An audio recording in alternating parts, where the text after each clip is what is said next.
L'entrepôt du bricolage, filiale du groupe Samsé, vous présente Si on parlait.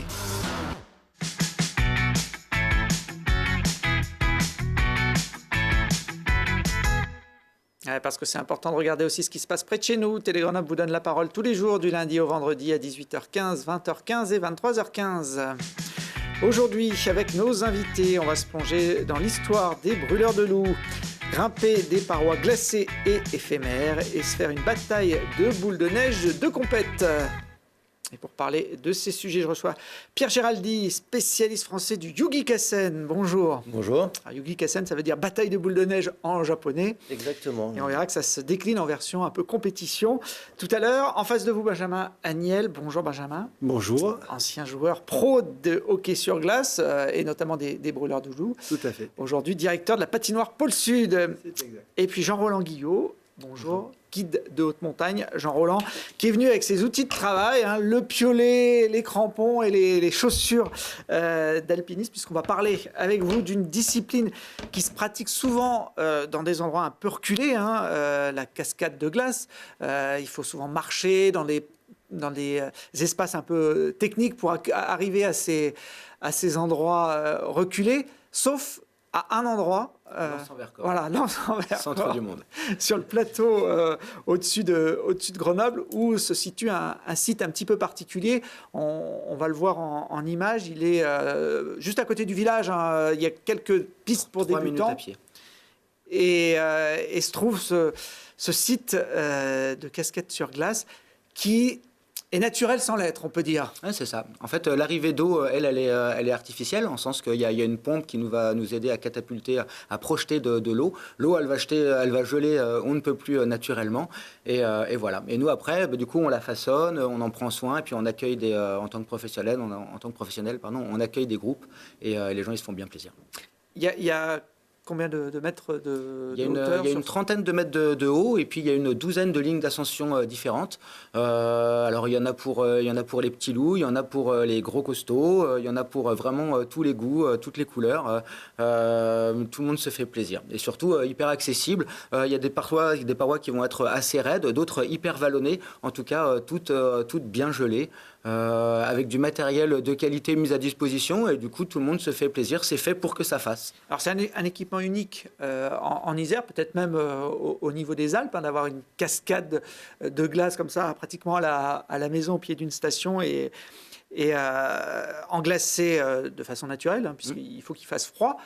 Tout le monde peut faire de la cascade de glace, même si on n'a jamais grimpé, c'est accessible vraiment Complètement. En fait, il se passe un truc assez rigolo, c'est que la première ascension, pour tout le monde, c'est assez difficile. C'est-à-dire qu'il y a, là on voit les piolets, les crampons, il y a les vibrations qui vont être transmises par ces différents outils, et en fait, ça fait que ça a aussi un sport musical, en sens que le bon vieux sting ne va pas tenir, alors que le stock, lui, il va être tout là. Et du coup, c'est juste, il va falloir apprivoiser, apprendre à s'écouter, apprendre à écouter les différents éléments, pour savoir si ça tient, si ça tient pas. Et en fait, c'est hyper vite fait. Et dès la deuxième ascension, petits et grands, tout le monde est en situation de réussite. Et pour moi, professionnel qui encadre ça depuis un petit moment, c'est plaisant de voir les gens progresser vraiment à vitesse grand V, pas être en difficulté, se faire plaisir, et puis passer d'une ligne à une autre. Voilà, hyper boulémique. C'est facile d'être addict en pas longtemps. Alors, puis c'est super joli, on vient de voir sur ces images, ça fait un cirque glacé. On a vu quand même que chaque coup de piolet fait sauter des petits bouts de glace, donc la voie s'use, contrairement à une voie d'escalade où on peut passer des dizaines, voire des centaines de fois. Alors sur le rocher, par exemple, c'est vrai qu'on pourrait croire que ça va pas s'user, mais en fait, à un moment, ça va bel et bien devenir glissant quand c'est patiné, exactement. Et nous, là, par contre, en fait, matin, midi, soir, nuit, dès qu'on a plus grand monde, dès qu'il fait froid, et là, cette année, on a une situation climatique qui est vraiment extraordinaire, en fait, pour nous, et du coup, on remet de l'eau, et du coup, c'est toujours entretenu, c'est toujours à l'état tout neuf, voilà. Mais en tout cas, effectivement, on voit un petit peu là-bas au pays des différents outils qu'on a. Par contre, on a des casques avec des visières pour être sûr de se faire plaisir, que ce soit vraiment du fun, rien que du fun, la découverte, un plaisir sans concession. Ouais. Pierre et Benjamin, vous avez déjà essayé la cascade sur glace ? Non, on n'a pas beaucoup de dénivelé sur les patinoires, mais c'est vrai que quand il en parle, il a des petits papillons dans les yeux, et les images font vraiment envie, parce qu'il y a ce côté nature, pleine nature, qui est intéressant.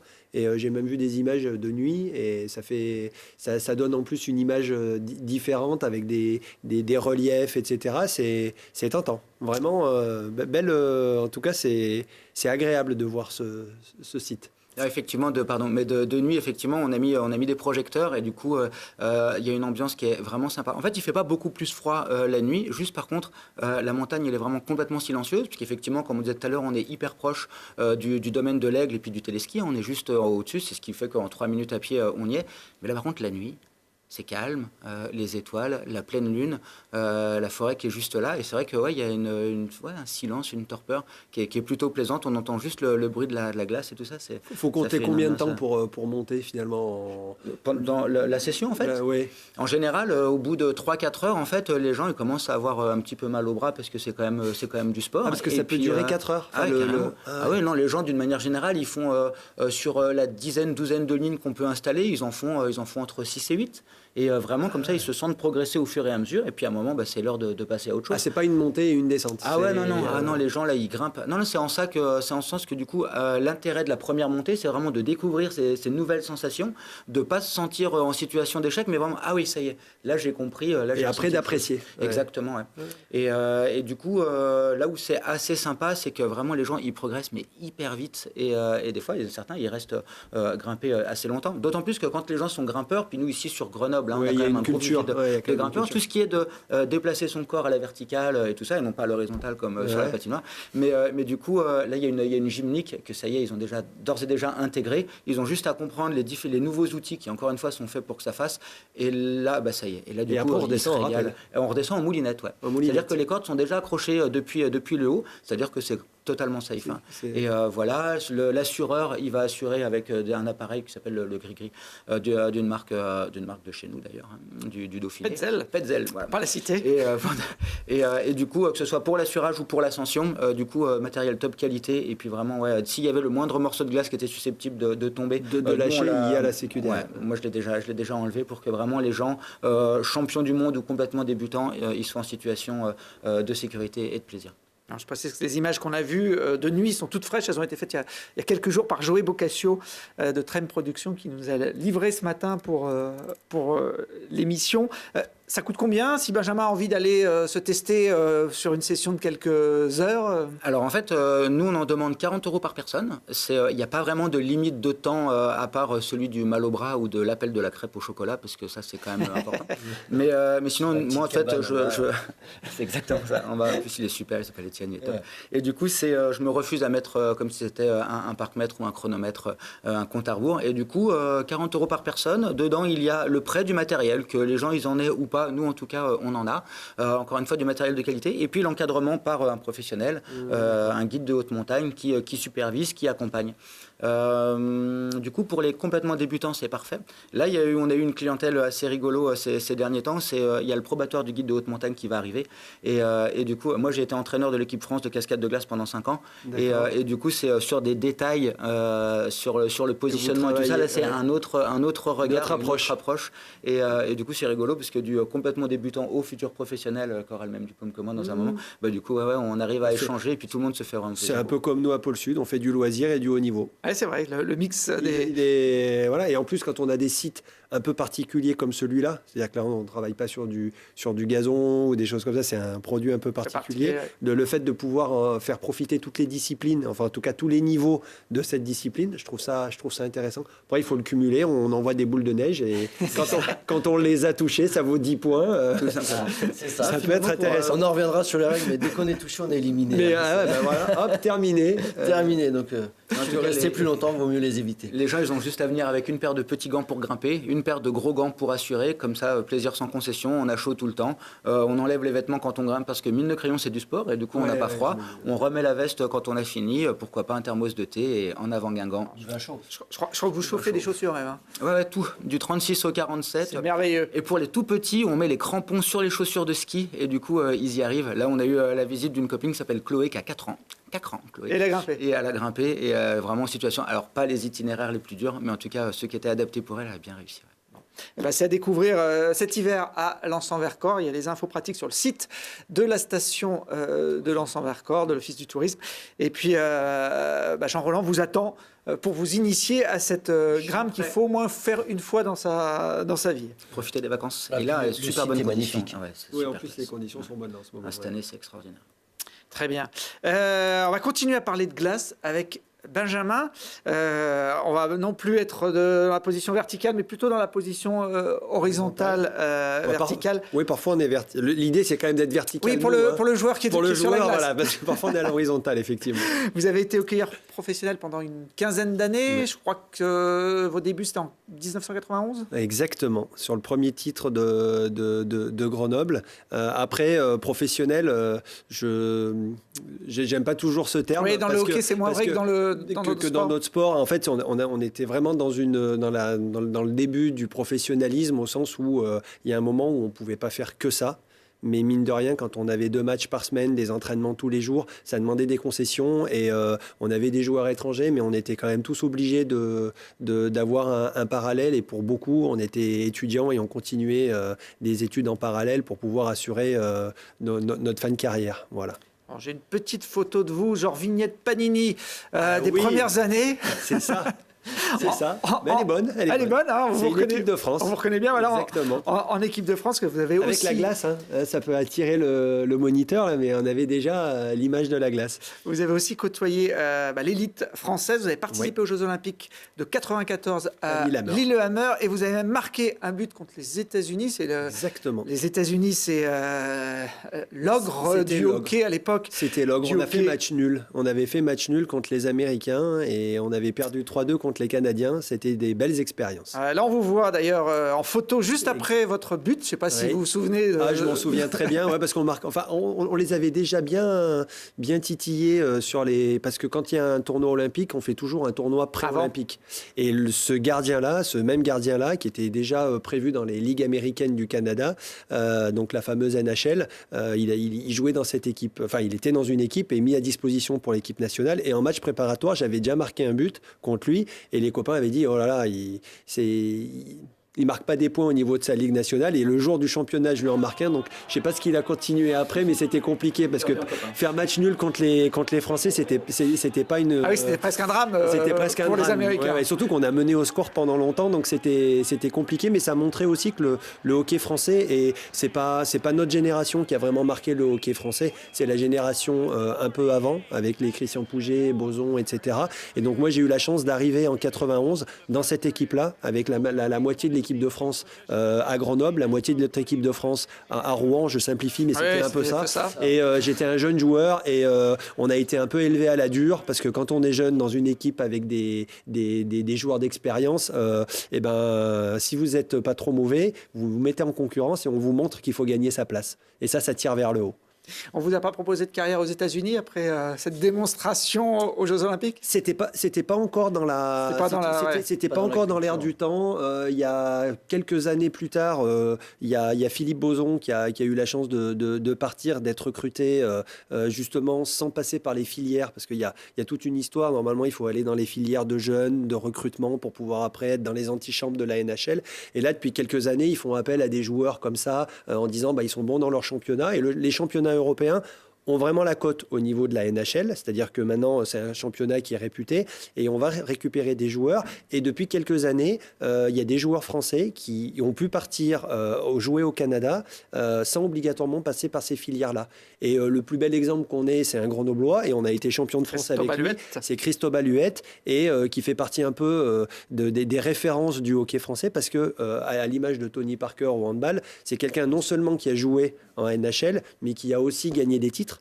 Et qui était en tant que joueur, il a même gagné 2 titres dans 2 clubs différents. Donc ça veut dire que potentiellement, on a aussi des capacités, on va dire techniques. C'est pas parce qu'on est français qu'on n'est pas obligatoirement bon au hockey. On a 2 bras, 2 jambes comme tout le monde. Après, c'est le rythme de compétition qui font qu'on progresse et qu'aujourd'hui, on essaye de faire grandir le championnat. C'est pour ça qu'à l'époque, on jouait 2 matchs par semaine. Après, on est redescendu. Mais l'idée, c'est d'avoir un rythme de compétition. Et d'ailleurs, en fin de carrière, quand ils sont repassés à un match par semaine et qu'on faisait beaucoup d'entraînement, je faisais partie des premiers Français à partir à l'étranger. J'ai fait de Norvège et de l'Italie pour dire qu'on retombait dans des championnats peut-être un peu plus médiatisés, mais surtout avec un rythme de compétition important. Parce que l'idée, c'est de ne pas s'entraîner.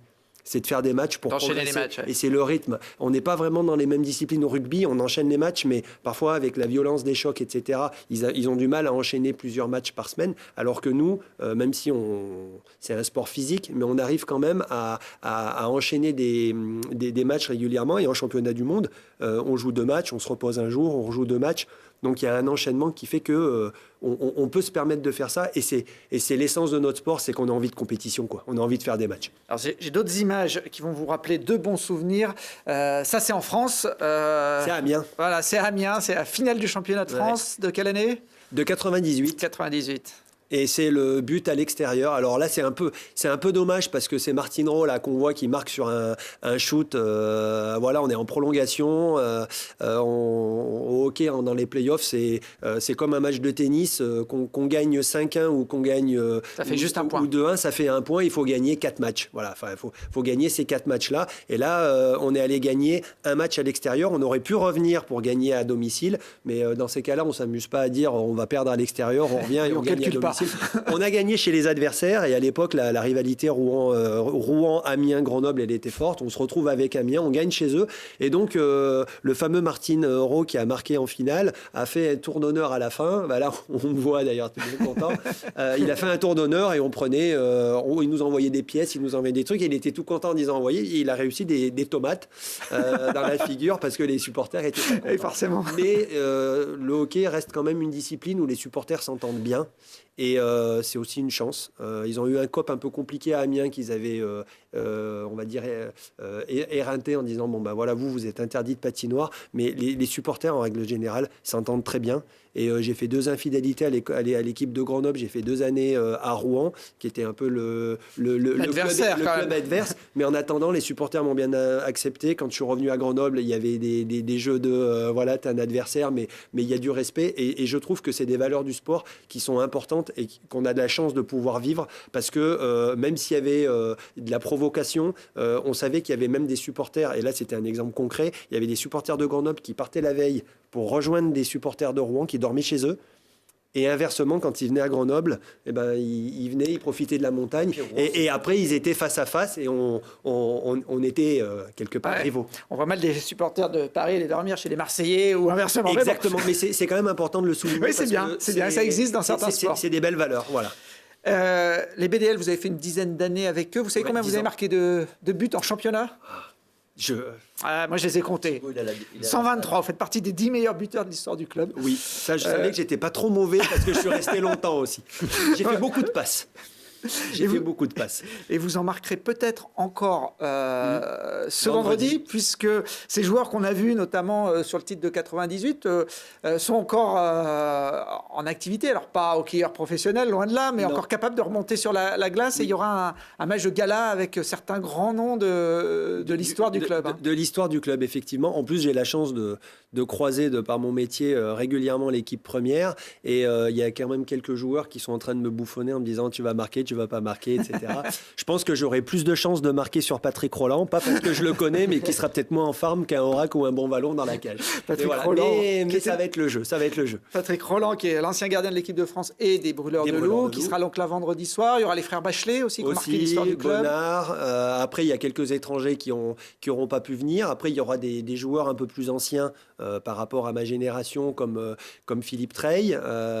Donc, je sais qu'il y a Daniel Grando aussi qui sera là. Enfin, il y a plusieurs générations de joueurs qui vont venir pour fêter. Donc après, dans le match, je sais qu'il y a c'est une forme de jeu où il y aura des pénaltys, des tirs. Oui, c'est un match de gala, donc ça sort mais un peu. À la fin, on finira par un match et je pense que tout le monde ne fera pas ce match. Ouais, voilà. Danny, je ne sais pas si Danny Grando, qui a longtemps été consultant sur Télé Grenoble pour le hockey, je suis pas sûr qu'il rechausse les. Parce qu'il a fait les Jeux Olympiques de 68, Danny Grando. Respect, grand respect. Mais bon, c'était il y a 50 ans, donc c'est peut-être pas sage d'aller sur la glace se frotter aux jeunes, parce qu'il y aura aussi des brûleurs de Loup actuels dans ce match de gala? Oui. En fait, on mixe des anciens joueurs avec les brûleurs de loup actuels et ils seront tous sur la glace et on va tous se mettre un peu en compétition. L'idée, c'est aussi quand je dis compétition, ça va être convivial. Il y aura des jeux, on sera dans une ambiance conviviale. C'est de se retrouver, le public pourra descendre sur la glace pour l'échange. Et je trouve que ça, c'est important et c'est une valeur que le président Jacques Rebaud développe depuis maintenant sa prise de poste, c'est de communier. Moi, je me souviens de Clémenceau où on communiait vraiment avec les supporters. Alors déjà parce qu'ils étaient tout à côté. Là, aujourd'hui, dans la patinoire, c'est pas obligatoirement simple de se croiser. Et là, il y a plusieurs temps d'échange où les supporters peuvent monter sur la glace à la fin du match pour toucher le joueur. Alors, le toucher, parfois, ils sont contents. Ouais, ça sent pas toujours très bon. Mais au moins, il y a cette communion. Et nous, en tant que joueurs, c'est important qu'on ait ce retour-là parce que on vit de ça. On voit dans toutes les compétitions les gens qui disent on remercie les supporters. Mais quand il y a vraiment un échange et qu'il y a vraiment une complicité, il y a même des années à Clémenceau où les gens étaient malheureux de nous voir perdre parce qu'en fait, on était comme leurs copains. Ouais. Alors que parfois, quand on est dans un club un peu plus élitiste où il y a des professionnels, il y a une distance et on dit, avec l'équipe qu'on a, ils ne doivent pas perdre. On est plus sévère que quand il y a vraiment une intimité qui se crée entre les joueurs. Alors là, c'est ces joueurs qui ont marqué l'histoire. Donc ce sera ce vendredi à 19h30. À la patinoire Pôle Sud, un match un peu particulier pour fêter aussi les 10 ans du dernier titre des Brûleurs de Loup. C'était en 2009. 2019, peut-être qu'ils le fêteront également dans quelques semaines avec les players parce qu'ils sont bien partis. Ils sont toujours au coude à coude avec Rouen sur ce championnat. Un mot de votre reconversion. Vous n'avez pas quitté la glace puisque vous dirigez aujourd'hui la patinoire Pôle Sud. Vous n'y avez jamais joué d'ailleurs en tant que joueur? Les dernières saisons. J'ai fait la transition de la patinoire Clémenceau à la patinoire Pôle Sud. J'ai fait quelques années en tant que joueur à la patinoire Pôle Sud. On a même, là, vaut mieux toujours envoyer des images positives, mais j'ai perdu la finale à Grenoble contre Amiens, donc sur une des premières années d'ouverture de la patinoire Pôle Sud. Donc on n'avait pas encore écrit l'histoire de la patinoire. Depuis, il y a eu des titres, donc c'est bien parce que ça crée l'histoire de l'équipement. Mais actuellement, je suis revenu à la patinoire. J'avais quitté le monde des patinoires. Je gérais d'autres complexes plutôt culturels, mais je suis revenu au sport. Il y a la passion qui vous rappelle et c'est vrai que c'est intéressant de côtoyer le hockey, mais les patineurs, le short track, toutes ces disciplines. C'est une grosse machine, cette patinoire. Voilà. Après, ce qui est très intéressant dans cette histoire, c'est que quand on est joueur, on ne se rend pas compte de l'envers du décor. Et en fait, je rejoins tout à l'heure le guide qui dit nous, on est en train de choyer notre site, on la travaille la nuit, on essaie de mettre les sportifs ou les touristes dans les meilleures situations, enfin les sportifs de loisirs dans les meilleures conditions. Nous, on a un travail de l'ombre. Les gens ne se rendent pas compte. Là, en ce moment, on a un petit stagiaire qui vient, qui a les yeux qui sont ébahis en disant mais en fait, vous faites tout ça et la glace, elle n'arrive pas comme ça. Les balustrades, ça s'entretient. Il y a un travail assez monumental avec un vrai cœur de métier. C'est-à-dire qu'on ne s'improvise pas chauffeur de machine, vous êtes monté sur une machine, c'est impressionnant, il y a une épaisseur de glace à respecter, il y a une température à respecter. Donc c'est des choses qu'on ne mesure pas, on les sent comme ça, mais on ne les mesure pas. Voilà. Et je précise qu'au-delà de ce match de gala de vendredi, si vous voulez profiter de la patinoire pendant les vacances, les sessions grand public sont ouvertes à tout le monde là aussi. À tout le monde. Il n'y a pas besoin d'être j'encourage les gens à venir parfois l'été. Parce aussi, c'est vrai que ça marche aussi l'été. C'est la période hivernale et on se dit on fait du hockey, mais il y a beaucoup de gens qui viennent chercher la fraîcheur au mois d'août parce qu'on est ouvert par exemple en août, on a des séances publiques, il y a moins de monde. Il y a beaucoup moins de monde et il fait frais. Donc, double avantage. D'où l'avantage. Voilà. Allez, on va finir cette émission avec un autre sport de combat, même s'il n'y a pas les mêmes chocs qu'au hockey sur glace. Pierre, le Yugi Kassen, alors c'est un sport, comme son nom l'indique, qui nous vient du Japon. Exactement. Vous en êtes un des spécialistes français là, depuis une dizaine d'années pour l'introduire dans notre territoire. C'est quoi le principe? Alors le principe, il est assez simple. C'est une bataille de boules de neige, donc c'est un mix un peu entre le paintball, le hockey et le chat et le jeu du drapeau, où en fait il faut aller chercher le drapeau en face sans se faire toucher par une boule de neige. Grosso modo, il y a 3 règles à respecter. C'est que dès qu'on est touché, on est éliminé, on sort du terrain. On n'a pas le droit de se faire de passe non plus, parce que c'est une boule qui est jetée finalement, et c'est d'attraper le drapeau. Alors là, on voit des images de compétition parce qu'il y a des championnats du monde, des championnats d'Europe. Exactement, oui. C'est reconnu comme sport dans une dizaine de pays à travers le monde. Donc les Japon ont été les précurseurs. Le Canada est très grand joueur aujourd'hui avec des grandes compétitions, etc. Au Japon, il faut savoir que c'est retransmis à la télé, ça joue dans les stades. Il y a 20 000 personnes dans le stade qui sont là lors des championnats du monde. Ça fait 30 ans que ça existe en championnat du monde. Il y a une vingtaine d'années de championnat d'Europe aussi, qui jouent dans les pays du Nord. Et voilà, moi, ça fait une dizaine d'années à peu près maintenant que j'en organise plus en loisirs dans les stations de ski françaises. Alors, ça, c'est l'outil de base, la pince qui permet donc de faire des boules, parce qu'il y a, j'imagine, un calibre à respecter. Alors voilà, parce que c'est une des autres règles, c'est qu'il est interdit de faire des boules de neige soi-même pendant la partie. Donc, en fait, on a une réserve de boules au départ, c'est 90 boules par équipe pendant 3 minutes de jeu. Donc, ces 90 boules, il faut aussi savoir les conserver pendant la partie, parce qu'une fois qu'on n'a plus de boules, eh ben, on n'a plus de défense non plus. Donc, il y a aussi de la stratégie, de la gestion de stock dans ce sport. Il y a une équipe de France. Il n'y a pas d'équipe de France. Ah, ça peut intéresser Benjamin de remettre un drapeau, un Là, maillot c'est une bleu, super blanc, rouge. reconversion. On va militer pour les prochains JO. C'est vrai qu'il n'y a pas encore d'équipe de France, mais vous organisez régulièrement des animations autour du Yugi Kassen dans les stations. Et notamment cet hiver, pendant les vacances scolaires, ça va se passer au col de l'Arzelier. Là, c'est ouvert à tout le monde, j'imagine. C'est ouvert à tout le monde. C'est à partir de 8 ans, en général. Parce qu'on jette quand même des projectiles. Mais donc, c'est ouvert à tout le monde. Ça joue par équipe de 7. On y sera de 14h à 17h, 18h. Le temps qu'il y ait du monde, on jouera. Et voilà. Ce sera le 20 et le 27 février, je crois. Ce sera 21 et 28. 21 et 28 février. Les jeudis 21 et 28 février, pendant les vacances au col de l'Arzelier. C'est en participation libre. Voilà. Bon, il y aura donc des arbitres pour orchestrer Exactement, tout ça. il y aura des arbitres, de la musique, de Là, décollation. je vois des murs parce qu'il y a des murs spécifiques qui sont bien Exactement, implantés. Il y a un code de protection. Il y a un terrain, si on peut rentrer un peu plus précisément dans les règles, c'est le terrain doit faire 40 mètres par 10. Il y a 7 murs de protection pour permettre d'avancer et de ne pas être à découvert. Donc il y a un plan de piste homologué. Oui, exactement. 21 et 28 février, je pense que Benjamin, il va y être. Non, mais il va falloir qu'il vienne à la patinoire. On va faire une ça animation. peut s'organiser à la patinoire. C'est vrai que Exactement. Il y a de la neige, souvent les rebuts de glace qui peuvent se compresser. Et voilà. Je pense qu'il va y avoir des passerelles entre vous à l'issue de cette On émission. peut voir d'ailleurs que sur les images, là, ils ont des casques avec les visières exactement comme le mais il y a de la skieur, protection. Une boule de neige, si elle est bien lancée, ça peut faire mal. Et puis je termine. 10 minutes de pénalité.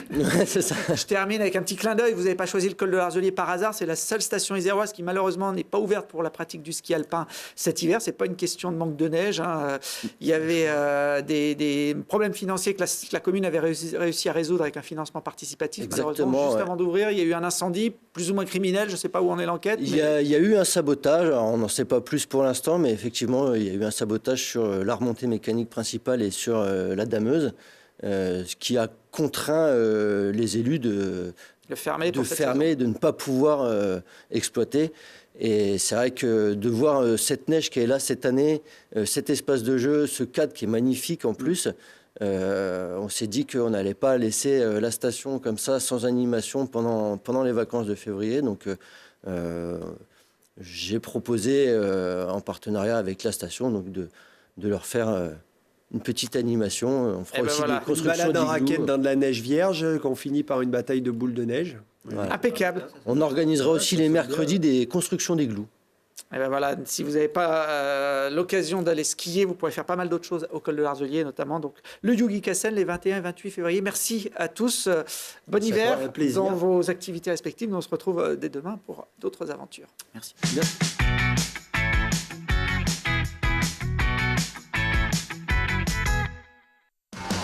L'entrepôt du bricolage, filiale du groupe Samsé, vous a présenté Si on parlait.